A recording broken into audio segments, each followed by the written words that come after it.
Hello दोस्तों, नमस्कार दोस्तों। कैसे आप सब? आशा करती हूँ आप सब बहुत ही अच्छे होंगे। और दोस्तों, मैं फिर से एक नई कहानी के साथ आ चुकी हूँ। दोस्तों, आज मैं बात करने वाली हूँ कि एक बार की बात है कि एक पिता अपने सारे जायदाद, अपने मकान छोड़ करके शहर में चले गए। और शहर में जाने के बाद क्या हुआ कि शहर में गए और उनके दो बच्चे थे और दोनों बच्चे के छोटे छोटे बच्चे थे, पोते पोती। फिर क्या हुआ कि ऐसे ही अपने गुजारा वारस करते थे। एक दिन की बात है कि उनके दो बेटे थे जो आपस में लड़ने लगे, आपस में टकरने लगे, लड़ने लगे। और लड़ते लड़ते एक दिन जानलेवा की मोहलत आ गई। मतलब इतने लड़ते थे लोग कि एक दूसरे को कुछ नहीं समझने लगे। फिर क्या हुआ कि जब दोनों भाई आपस में लड़ रहे थे तो पिता ने बहुत ही ज़ोर ज़ोर से हंसने लगे, पेट पकड़ के बहुत ज़ोर ज़ोर से हंसने लगे। दोनों बेटे बहुत अचंभा हो गए, सोचने लगे कि यार ये क्या हो गई, पिताजी को क्या हो गया। फिर बोले, पापा आपको क्या हो गया? हम दोनों भाई आपस में टकर रहे हैं, लड़ रहे हैं, और आप क्या कर रहे हैं कि हंस रहे हैं, ऐसा क्या?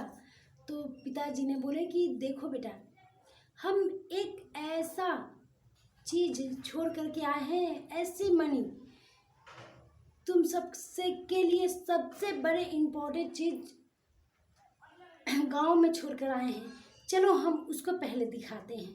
फिर क्या हुआ कि बच्चे को रेडी कराए, दोनों भाई और पिताजी तीनों व्यक्ति चले दिए गांव। गांव जाने बस मिली और बस में बैठे। बस में बैठे तो क्या हुआ कि एक सीट थी, एक सीट थी जिस सीट पे दो ही व्यक्ति बैठ सकते थे। फिर क्या हुआ कि पिताजी बैठ गए और बड़े भाई बैठ गया। फिर क्या हुआ कि कभी बड़ा भाई उठता तो छोटा भाई बैठता, और छोटा भाई उठता तो बड़ा भाई बैठता। ऐसे ही बैठते बैठते गांव चले गए। जब गांव गए तो क्या हुआ कि गांव जाने के बाद देखा कि घर जो है वो बहुत ही सुनसान खूंखार घर बन गया था। बहुत चिड़िया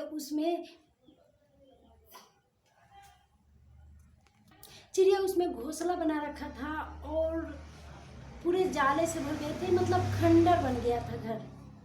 फिर क्या हुआ कि पिताजी गए और वहाँ देख करके रोने लगे। तो बेटे ने पूछा, दोनों भाइयों ने, कि पापा बताइए तो सही क्या हुआ, आप इस खंडर को देखकर क्यों रोने लगे? तो पिताजी ने बोले कि देखो बेटा, यही खंडर, जब हम दो भाई थे तो इसी खंडर की वजह से दोनों हम आपस में लड़ने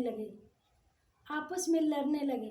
तब भी क्या हुआ कि हमारे जो बड़े भाई थे वो एक खंडर हमें दे दिए और विदेश चले गए। और एक खंडर एक दिन हमें छोड़ करके दूसरे राज्य में जाना पड़ा, दूसरे जगह शिफ्ट होना पड़े, शहर में जानी पड़ी, और हमारे भाई विदेश चले गए। लेकिन इस खंडर की वजह से नहीं तो आज तक हमारे भाई से मुलाकात हुई है और न ही बात हुई है, सिर्फ इस खंडर की वजह से। इस खंडर ने इतना मायने रखता है, मेरे भाई मुझसे अलग हो गया और एक खंडर ही बन गया है, घर खंडर ही बन गया। जिस आंगन में तुम खेलते कूदते थे, तुम पले बड़े, वही घर आज खंडर बन गया है, सिर्फ भाई की वजह से। देखो, ये घर जो है उस बस की सीट की तरह है। अगर तुम उस बस को, सीट को क्या अपना बना सकते हो कि हम इसी सीट पे बैठेंगे, ये हमारा ही है? तो बेटा ने बोला कि नहीं पिताजी, वो तो बस का सीट है, वो तो आता जाता रहता है, कहीं कहीं जाता आता रहता है, कोई भी बैठ सकता है, कोई भी उतर सकता है। फिर पिताजी ने बोला कि हाँ, फिर यह संसार क्या है, उस बस की सीट की तरह है। इस पे कितने व्यक्ति आएंगे और कितने जाएंगे, ये ज्यों का त्यों ही रहेगा। लेकिन इसके लिए हम क्या करते हैं? आपस में टकराव, आपस में लड़ाई झगड़े करके एक दूसरे पर हम मनमुटाव कर लेते हैं, एक दूसरे का जानलेवा बन जाते हैं। लेकिन ये कभी नहीं सोचते कि ये इस पे भी कोई आएगा और जाएगा, ये कभी अपना नहीं है। फिर क्या हुआ कि दोनों भाइयों को समझ में आ गई और दोनों भाइयों आपस में मेल रखने लगे। दोस्तों, कभी भी भाई भाई में कभी भी टकराव मत कीजिए, क्योंकि जमीन ज्यों का त्यों ही, घर ज्यों का त्यों रह जाता है। और आपस में लड़के हम क्या करते हैं कि अलग बीच में दूरियां बना लेते हैं भाई भाई में, और एक दूसरे से नहीं तो बात होती है और नहीं भेंट होती है। जिसके साथ बचपन खेला कूदा पाला बड़ा हुआ, जिस भाई के साथ बांट कर खाया, उस भाई के साथ आज बांट कर नहीं रह सकते, अगर प्रेम भाव से नहीं रह सकते, जो जीवन बेकार है।